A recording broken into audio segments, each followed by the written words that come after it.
Photographie. Photographie officielle. Archives nationales françaises. Pas des blogs conspirationnistes, pas des historiens alternatifs, pas des théories marginales. Documentation gouvernementale officielle de 1910. Quand j'ai commencé à étudier les protocoles de gestion des inondations parisiennes, je ne cherchais pas une civilisation perdue. Je recherchais des normes d'ingénierie municipale, gestion des nappes phréatiques, recherche historique standard. Mais j'ai trouvé la référence photographique BNF 1910 Seine 0847, datée du 28 janvier 1910, montrant quelque chose d'impossible.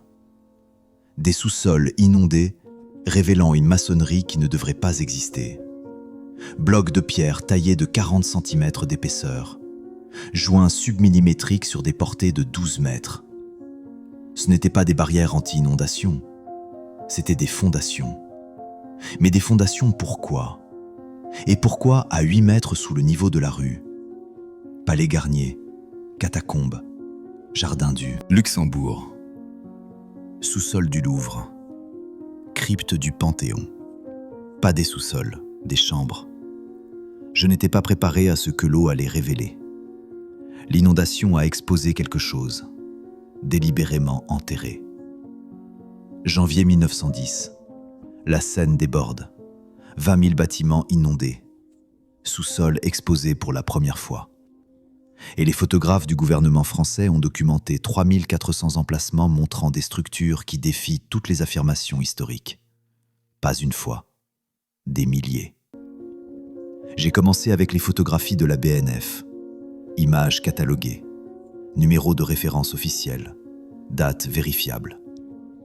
Ce que j'ai vu dans ces images a changé tout ce que je pensais savoir sur l'architecture parisienne. Les blocs de granit montrent des tolérances de joints de 0,2 mm. Les coins forment des angles parfaits à 90 degrés sur des murs de 15 mètres. La planéité de surface varie de moins de 0,5 mm. Impossible. Ces mesures proviennent des rapports d'ingénieurs municipaux de 1910. Pas de mes calculs, pas d'estimation, des mesures officielles. Pas de la pierre brute, pas de la maçonnerie primitive, pas des blocs taillés à la main. Précision mécanique. La précision mécanique existe dans ces chambres souterraines. Les outils du XVIIe siècle ne pouvaient pas atteindre cette précision. Les techniques du XVIIIe siècle non plus. Pourtant, ça existe. Les dossiers de construction pour ces sous-niveaux n'existent pas. 0 contrat, 0 registre d'ouvriers, 0 facture de matériaux. Les bâtiments au-dessus ont une documentation extensive. Les structures en dessous, rien.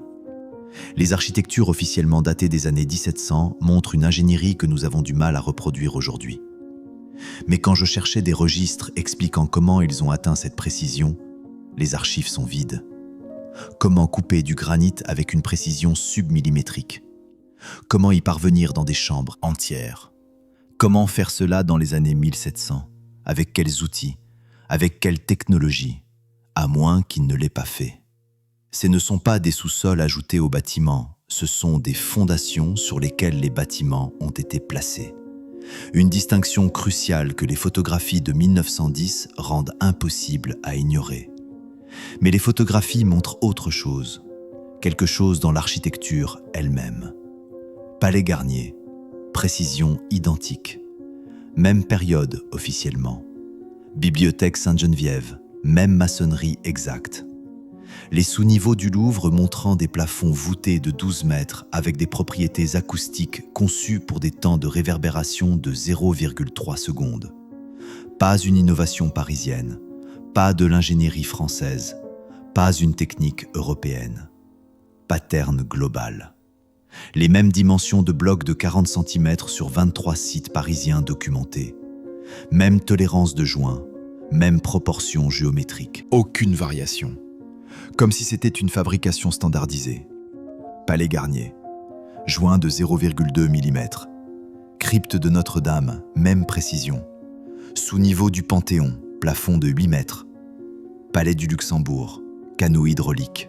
Hôtel de ville, disposition géométrique. Sainte-Chapelle, chambre acoustique. Jardin des Tuileries, réseau souterrain. Le Louvre, précision voûtée. La Sorbonne, technique identique.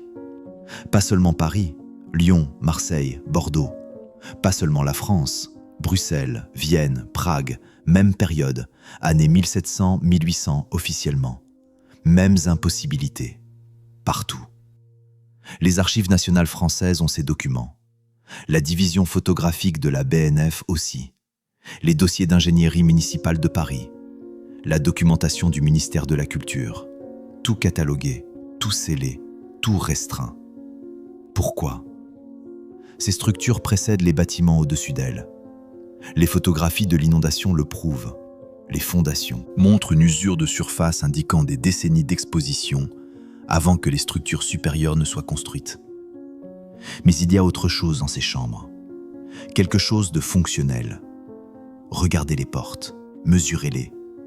Pas de la décoration, pas des cérémonies, pas de hauteur symbolique. Des entrées fonctionnelles allant de 5,8 à 6,2 mètres de haut, avec des mécanismes de charnière conçus pour des objets pesant plus de 800 kg. Pas des entrées royales, pas des portails d'église, pas de l'architecture monumentale, des portes d'usage quotidien. Les photographies améliorées montrent des figures humaines à côté de ces entrées. Hauteur humaine moyenne, 1,7 mètre. Hauteur de la porte, 6 mètres. Le rapport d'échelle est immédiatement évident. Mais ce n'est pas seulement la hauteur, ce sont les charnières. Les gonds de bronze mesurent 12 cm de diamètre. Des rainures d'usure indiquant un minimum de 50 ans d'utilisation. Conçues, des portes pesant plus de 800 kg. Qui actionne des portes de 800 kg ? Pourquoi les concevoir pour une utilisation fréquente ? Les traces d'usure sont ce qui m'a frappé. Pas d'usure décorative, pas d'usure symbolique. Usure opérationnelle réelle. Les gonds montrent des patterns de friction cohérents avec une ouverture et fermeture quotidienne. Ces portes ont été utilisées constamment. Pourquoi construire des portes de 6 mètres de haut ? Pourquoi les rendre opérationnelles, pas décoratives ? Pourquoi montrer des patterns d'usure d'usage quotidien ? Qui les utilisait ? Pourquoi faire ? À moins que l'architecture n'ait pas été construite pour nous. Les dossiers de construction ne montrent aucune justification architecturale. Les plans indiquent entrée standard, mais les photographies montrent des entrées de 6 mètres. Décalage délibéré entre documentation et réalité. Quand j'ai trouvé les plans originaux de 1778 pour le Palais Garnier, montraient des portes de taille standard. Mais les photographies de 1910 montrent clairement des portes de 5,8 mètres. Les architectes ont dessiné une chose, ont construit autre chose, ou plutôt ont hérité d'autre chose. Architecture conçue pour des proportions différentes, échelles différentes, civilisations différentes. Et les portes ne sont pas le seul problème de proportion. Comptez les marches, mesurez la hauteur, faites le calcul. 40 cm par marche. Pas occasionnellement, toujours. Sur 18 emplacements documentés, des escaliers mesurant entre 38 et 42 cm par marche, plus du double des normes ergonomiques humaines modernes. Pas des grands escaliers, pas des escaliers cérémoniaux, pas des éléments décoratifs. Escaliers de service. C'est ce qui rend cela vraiment troublant. Ce sont des escaliers arrière, accès des domestiques, route d'usage quotidien. Pourtant, ils sont conçus pour des longueurs de jambes de 90-100 cm. Là, longueur moyenne de jambes humaines, 78 cm. Inefficace pour les humains. Parfaitement proportionné pour... quoi ? J'ai essayé de monter des escaliers comme ceci dans un bâtiment restauré à Lyon. Après 3 étages, mes cuisses brûlaient. Après 5 étages, j'ai dû m'arrêter. Ces ne sont pas des escaliers conçus pour une utilisation humaine pratique. Mais les patterns d'usure montrent une utilisation constante. Des décennies d'utilisation. Des siècles peut-être. Pourquoi rendre les escaliers épuisants à monter ? Pourquoi gaspiller de l'énergie à chaque transition verticale? Pourquoi créer une inefficacité architecturale? Pourquoi rendre les bâtiments plus difficiles à utiliser? Pourquoi concevoir contre le confort humain? À moins qu'il n'ait été construit pour des utilisateurs différents. Les plans de construction ne montrent aucune justification ergonomique. Les architectes ont simplement dessiné des escaliers, n'ont jamais expliqué les dimensions, n'ont jamais justifié les proportions, comme s'ils copiaient des modèles qu'ils ne comprenaient pas. Les archives de la ville de Paris contiennent 847 plans de bâtiments des années 1700-1800. Chaque plan montre des escaliers. Pas un seul plan n'explique pourquoi les marches mesurent 38-42 cm. Les architectes ont simplement reproduit les dimensions, sans comprendre. Chaque proportion suggère une architecture héritée, pas une architecture conçue. Copie sans compréhension, reproduction sans raison. Mais les problèmes de proportion ne sont pas la seule impossibilité. Il y a la question du chauffage. Regardez en haut dans les photographies, mesurez les hauteurs de plafond, calculez le volume. 7,8 mètres par pièce, en moyenne. Cela fait 430 mètres cubes par pièce de 55 mètres carrés, nécessitant une dépense d'énergie thermique 340% supérieure aux espaces modernes équivalents. Pas des salles de bal, pas des galeries, pas des halls publics. Chambre de travail. La thermodynamique rend ces espaces inhabitables en hiver parisien sans infrastructure de chauffage massive.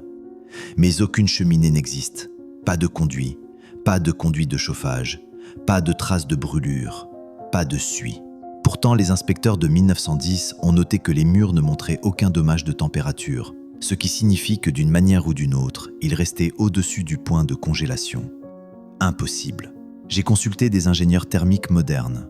Pour maintenir 7,8 mètres de hauteur de plafond à 15 degrés en hiver parisien nécessiterait environ 180 kWh pour une seule pièce, pendant 6 mois. Les coûts en combustible auraient été catastrophiques. Pourtant, aucun registre de livraison de combustible n'existe, aucun contrat de ramoneur, aucune infrastructure de chauffage documentée dans aucun plan. Comment chauffer des plafonds de 7,8 mètres? Comment le faire sans cheminée? Comment le faire sans combustible? Comment maintenir la température? Comment défier la thermodynamique de base? À moins que l'architecture elle-même ne génère de la chaleur. Les bâtiments avec plus de 200 ans de registre ne montrent aucune dépense de chauffage. Zéro. Les mêmes bâtiments aujourd'hui nécessitent des systèmes de chauffage massifs. Nous avons ajouté des chaudières, des radiateurs, des systèmes HVAC complets. Pourquoi ? Architecture qui travaillait avec les forces naturelles, pas contre elles. Résonance géométrique, harmonique thermique. Système que nous avons oublié. Et puis il y a les canaux. L'eau a révélé des canaux, des dizaines d'entre eux. Pas des égouts, pas des drains, des aqueducs. Des canaux taillés de 40 cm de large sur 60 cm de profondeur, montrant des caractéristiques d'écoulement laminaire nécessitant une précision d'angle de 2,3 degrés sur des distances de kilomètres. Pas des aqueducs romains, pas des égouts. Médiévaux, pas des tuyaux d'eau. Réseau de distribution. Les canaux maintiennent un angle précis sur toute la ville. L'eau s'écoule sans ponte, pas de système de pression. Hydraulique gravitationnelle pure nécessitant une précision d'arpentage de 0,01% de précision de gradient. Le Louvre, 3,2 km de canaux. Le Panthéon, réseau connecté. Le Luxembourg, même gradient. Le Palais Garnier, précision identique. Notre-Dame, point de convergence. La Sorbonne, nœud de distribution. L'hôtel de ville, hub central. Pas des systèmes isolés, intégrés.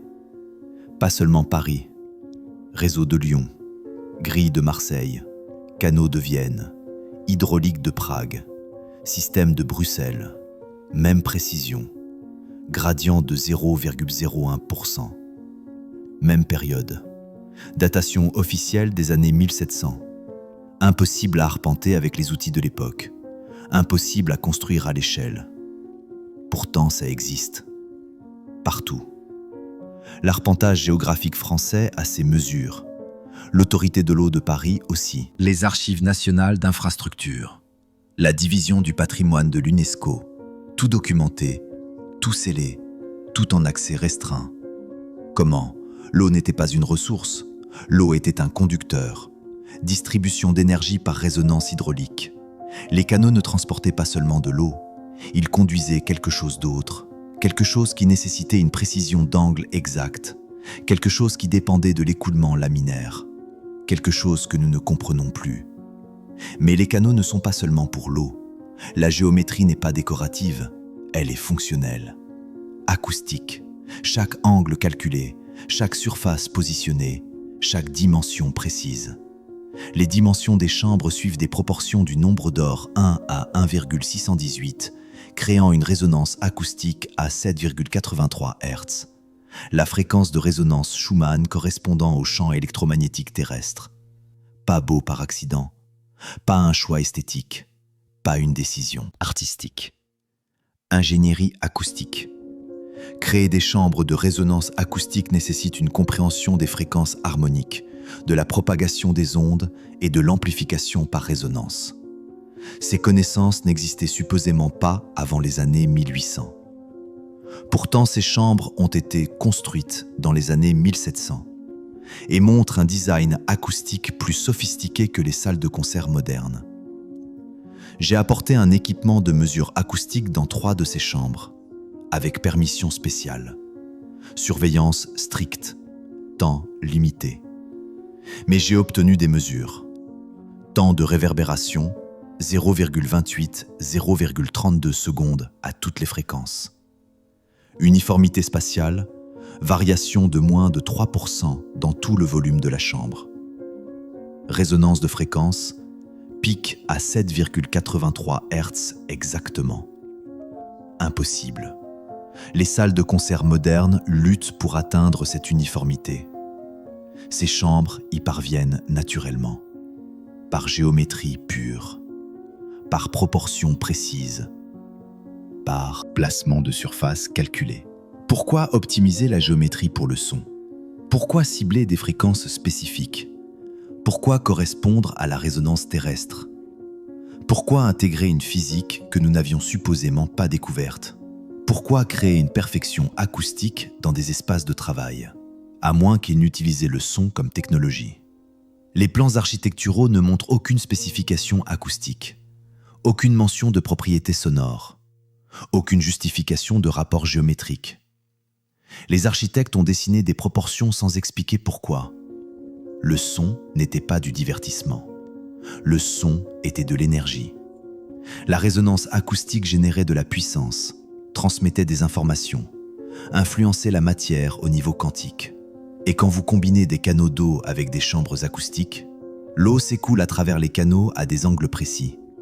Le son résonne, l'architecture répond, amplifie, génère. L'ensemble du réseau souterrain fonctionnait comme une machine intégrée, utilisant la conductivité de l'eau, la résonance géométrique et l'amplification acoustique comme technologie unifiée. Pas des inventions séparées, pas des systèmes indépendants, pas un alignement coïncidentel. Intégration conçue. Coordonner l'ingénierie hydraulique, la physique acoustique et la résonance géométrique nécessite de comprendre ces éléments comme des systèmes connectés. La science moderne les traite comme des domaines séparés. Cette architecture les traite comme un seul. J'ai passé des semaines à cartographier des connexions. Canaux d'eau passant sous les chambres acoustiques. Chambres acoustiques positionnées à des nœuds de réseau hydraulique. Géométrie optimisée pour la résonance sonore et l'écoulement de l'eau. Tout connecté, tout intégré, tout fonctionnel. Qui conçoit des systèmes d'eau avec des propriétés acoustiques? Qui construit une architecture optimisée pour la résonance? Qui intègre géométrie son et hydraulique? Qui pense en systèmes unifiés? Qui comprend ces connexions? À moins qu'il ne comprenait des connexions que nous avons oubliées. La documentation ne montre aucune intention de conception intégrée. Chaque système documenté séparément. Comme si les archivistes ne pouvaient pas comprendre les connexions ou n'étaient pas autorisés à les documenter. Les rapports d'ingénierie de 1865 décrivent les canaux d'eau, séparément. Les analyses architecturales de 1878 discutent des proportions géométriques, séparément. Les études acoustiques de 1892 mesurent les propriétés sonores, séparément. Personne n'a connecté les trois, officiellement. C'est ce que représente la Tartarie. Pas un lieu, une technologie, une civilisation qui comprenait les forces naturelles comme un système unifié. Et cela nous amène aux cartes. Ce qui est exactement là où commence le prochain chapitre. J'ai trouvé des cartes, cartographie officielle, références standards européennes, montrant la Tartarie, étiquetée, documentée, cartographiée. La carte de Philippe Buache de 1755 montre la Grande Tartarie s'étendant de l'Europe de l'Est à la côte Pacifique, cartographie officielle de l'Académie royale des sciences françaises. Pas de la mythologie, pas une légende, pas du folklore, cartographie officielle. Un territoire géographique majeur ne disparaît pas simplement des cartes. Pourtant la Tartarie le fait.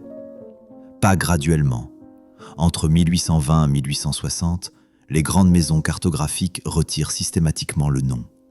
Aucune explication, aucune notation, aucune référence à l'étiquetage précédent.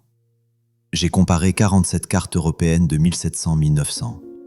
Toutes les cartes avant 1820 montrent la Tartarie.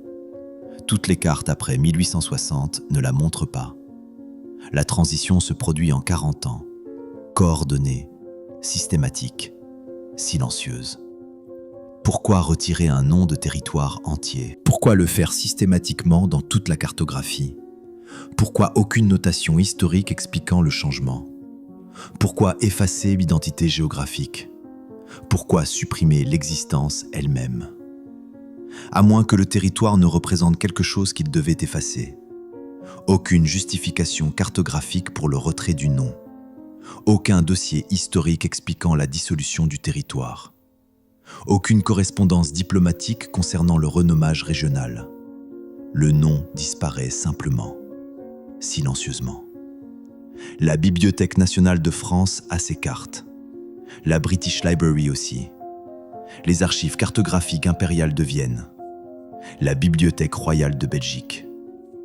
Toutes montrent le même pattern. Toutes montrent la même suppression. Toutes refusent d'en discuter.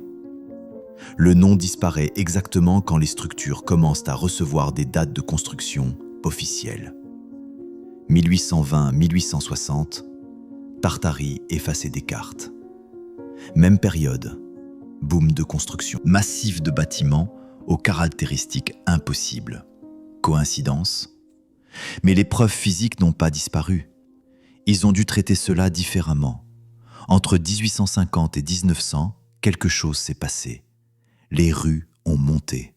Pas graduellement, pas naturellement, délibérément. Les niveaux de rues ont été relevés de 2,4 mètres en moyenne dans les grandes villes européennes sur une période de 50 ans, coordonnée, systématique, inexpliquée. Pas une réponse aux inondations, pas une planification urbaine, pas une amélioration d'infrastructures, enterrement de preuves. Relever le niveau de la rue de 2,4 mètres dans des villes entières nécessite de déplacer des millions de mètres cubes de matériaux. Entreprises massives, dépenses énormes. Aucune justification économique dans aucun registre de ville. Paris, 2,4 mètres relevés. Londres, étage souterrain enterré. Vienne, 2,8 mètres relevés. Prague, premiers étages enterrés. Berlin, élévation de rue. Saint-Pétersbourg, 3,2 mètres relevés. Bruxelles, enterrement du rez-de-chaussée. Budapest, projet d'élévation de rue. Milan, 2,6 mètres. Barcelone, même période. Amsterdam, enterrement systématique. Copenhague, Amélioration d'infrastructures. Stockholm. Timing coordonné. Même période. 1850-1900. Même excuse. Modernisation urbaine. Même résultat. Preuve enterrée. Aucune justification économique. Aucun bénéfice pratique. Dépenses massives. Pourquoi ? Les archives métropolitaines de Londres ont ces dossiers. Les dossiers de planification urbaine de Vienne. L'histoire de l'infrastructure de Berlin. L'ingénierie municipale de Paris. Le bureau de développement urbain de Prague. Tous ont documenté les projets. Tous les dossiers de coûts scellés. Toutes les justifications de planification classifiées ou perdues. Enterrer les portes. Enterrer les escaliers. Enterrer les proportions. Enterrer les preuves. Créer des sous-sols à partir de rez-de-chaussée. Créer une nouvelle histoire. Créer une nouvelle chronologie. Créer une nouvelle réalité. Les photographies d'avant 1850 montrent des portes de 6 mètres au niveau de la rue. Les photographies d'après 1900 montrent les mêmes portes dans les « sous-sols ». Rien n'a changé sauf le niveau de la rue. Et notre compréhension de ce qui a été construit quand. Mais certaines choses ne pouvaient pas être enterrées. Ils ne pouvaient pas tout enterrer. Alors ils ont démoli à la place. Bâtiments parfaitement fonctionnels, structurellement solides, historiquement significatifs. Paris seul a démoli 847 structures « historiques entre 1880 et 1920, soit en moyenne 21 bâtiments par an pendant l'ère supposée de préservation du patrimoine. Pas un retrait de décadence, pas une amélioration de sécurité, pas un développement urbain. Destruction de preuves. L'Europe prétend simultanément valoriser la préservation historique tout en démolissant systématiquement des structures historiques. Les sociétés patrimoniales se forment dans les années 1870-1880. Le taux de démolition augmente la même période. Contradiction. Les photographies de démolition montrent des bâtiments avec des murs intacts, maçonnerie solide, aucune fissure structurelle, aucun dommage visible. Pourtant étiquetés dangereux, pourtant détruits. Pourquoi démolir des bâtiments structurellement solides ? Pourquoi pendant la conscience patrimoniale supposée ? Pourquoi cibler des styles architecturaux spécifiques ? Pourquoi détruire au lieu de préserver ? Pourquoi éliminer les preuves physiques ? À moins que la préservation ne révèle une vérité inconfortable. Les justifications de démolition sont vagues ou absentes. Bâtiments étiquetés dangereux, rapport structurel manquant. Bâtiments appelés obsolètes, aucune obsolescence technique documentée. Décision prise, bâtiment détruit, dossier incomplet. La Commission historique de Paris existe. Le Conseil du patrimoine de Londres existe. La Société de préservation de Vienne existe. Tous ont documenté les démolitions, tous les dossiers fragmentaires.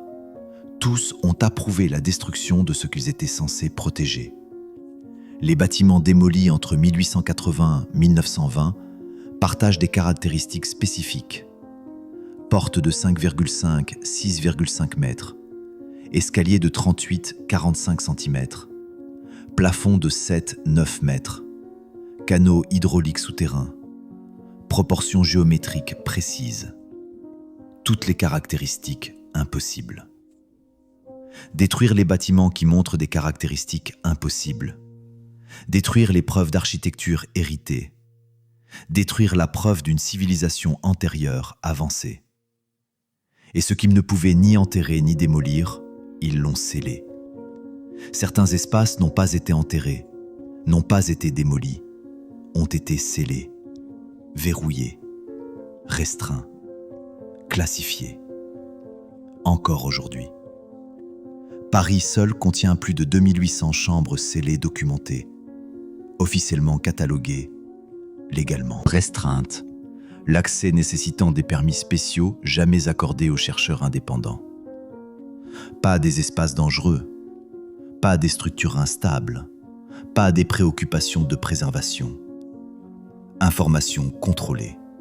Si les chambres sont simplement de vieux sous-sols, pourquoi des restrictions légales ? Pourquoi continuer le scellement 150 ans plus tard ? Pourquoi empêcher la documentation? Le radar à pénétration de sol moderne pourrait les cartographier de manière non invasive. Mais les demandes sont refusées. J'ai fait une demande formelle en 2023 pour scanner 3 chambres scellées spécifiques sous le Panthéon. Équipement non invasif, aucun contact physique, simplement des données radar. Refusé. Aucune raison donnée. Qu'y a-t-il dans les chambres scellées? Pourquoi restreindre l'accès pendant 150 ans? Pourquoi refuser la numérisation non invasive? Pourquoi maintenir des barrières légales?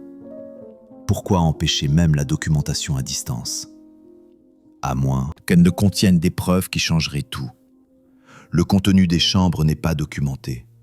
Les justifications de scellement originales sont absentes ou classifiées. Le raisonnement de restriction moderne est vague. Sécurité structurelle, protection du patrimoine, jamais spécifique. Le ministère de la Culture français maintient les restrictions. L'autorité des catacombes de Paris aussi. La Commission nationale du patrimoine, la division des monuments historiques. Tous maintiennent les restrictions. Tous refusent l'accès. Tous refusent la permission de documentation. Depuis 1893. Exactement 131 ans. Les chambres n'ont pas été scellées pour la sécurité. Elles ont été scellées parce qu'elles contiennent des preuves. Preuves de techniques de construction. Preuves d'une civilisation antérieure. Preuves de technologie héritée. Preuves qui détruiraient la chronologie officielle. Avant d'aller plus loin, si vous êtes toujours là, si vous ressentez cette même étincelle que j'ai ressentie quand j'ai commencé ce voyage, faites-moi une petite faveur. Appuyez sur le bouton « J'aime » maintenant. Pas pour l'algorithme, mais parce que ça me dit que vous êtes l'une des rares personnes qui veut réellement la vérité. L'une des rares qui voit ce qui est caché entre les lignes. Parce que ce qui vient ensuite change tout. Et cela nous amène à la conclusion qui change tout. Les preuves pointent vers une seule conclusion, une explication, une réalité. Nous n'avons pas construit ces structures. Nous les avons héritées de la Tartarie, une civilisation qui comprenait une technologie que nous commençons seulement à redécouvrir. Pas ce que nous avons inventé, pas ce que nous avons construit, pas ce que nous avons conçu, ce que nous avons hérité et dégradé. Tout. La précision, les proportions, les systèmes, l'intégration, l'échelle. Impossible pour la technologie de l'époque. Pourtant, ça existe. Les blocs de granit avec tolérance de 0,2 mm. Les portes de 6 mètres avec charnière de 800 kg. Les escaliers de 40 cm conçus pour des jantes de 90 cm. Les plafonds de 7,8 mètres sans infrastructure de chauffage. Les canaux hydrauliques avec précision de gradient de 0,01%. Les chambres acoustiques résonnant à 7,83 Hz. Les systèmes intégrés connectant tout. Impossible. Impossible. Impossible. Pourtant photographié. Pourtant mesuré. Pourtant documenté. Qu'est-ce qui est encore enterré sous nos villes? Qu'est-ce que nous avons scellé? Qu'est-ce que nous avons hérité et prétendu avoir inventé? Qu'est-ce qui se trouve dans les archives restreintes? Qu'est-ce qu'on nous a enseigné de faux? Tout sur les origines. Absence complète de dossier de construction. Absence complète de justification d'ingénierie. Absence complète de contexte culturel. Les bâtiments existent, leur histoire n'existe pas.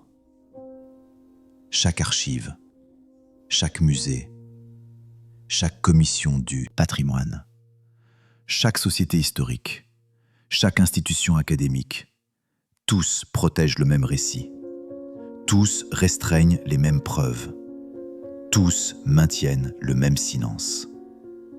Depuis quand? Depuis exactement quand ce silence a-t-il commencé? 1820-1860? Tartarie effacé des cartes? 1850-1900? Rue relevée, enterrant les preuves. 1880-1920, démolition massive de bâtiments impossibles. Chambres scellées, jamais rouvertes. Pattern parfait.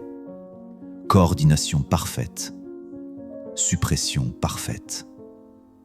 La Tartarie n'était pas primitive, n'était pas barbare, n'était pas oubliée. Elle était avancée au-delà de ce que nous avons accompli. Et dans les années 1800, quand nous avons hérité de leur structure, nous avons fait ce que toute civilisation fait quand elle trouve une technologie qu'elle ne comprend pas. Nous l'avons revendiquée. Nous avons antidaté la construction. Nous avons effacé les bâtisseurs. Nous nous sommes assurés que personne ne pourrait prouver le contraire. 47 chambres murées entre 1893 et 1895. Pas une par une, toutes en 2 ans. 2,3 tonnes de mécanismes retirés. Destination jamais enregistrée. Les photographies de 1890 montrent des équipements. Les photographies de 1905 montrent des chambres vides. Qu'est-ce qui a changé? Qu'est-ce qui reste enterré? Qu'est-ce qui a été retiré? Qu'est-ce que nous prétendons avoir inventé? Qu'est-ce que nous avons simplement hérité? Et qu'est-ce qui disparaîtra ensuite? Les questions ne se terminent pas, elles se multiplient. Qu'est-ce qui se trouve sous Paris? Qu'est-ce qui se trouve sous Londres? Qu'est-ce qui se trouve sous chaque ville européenne? La Tartarie, pas dans la mythologie, dans l'architecture. L'héritage que nous refusons de reconnaître.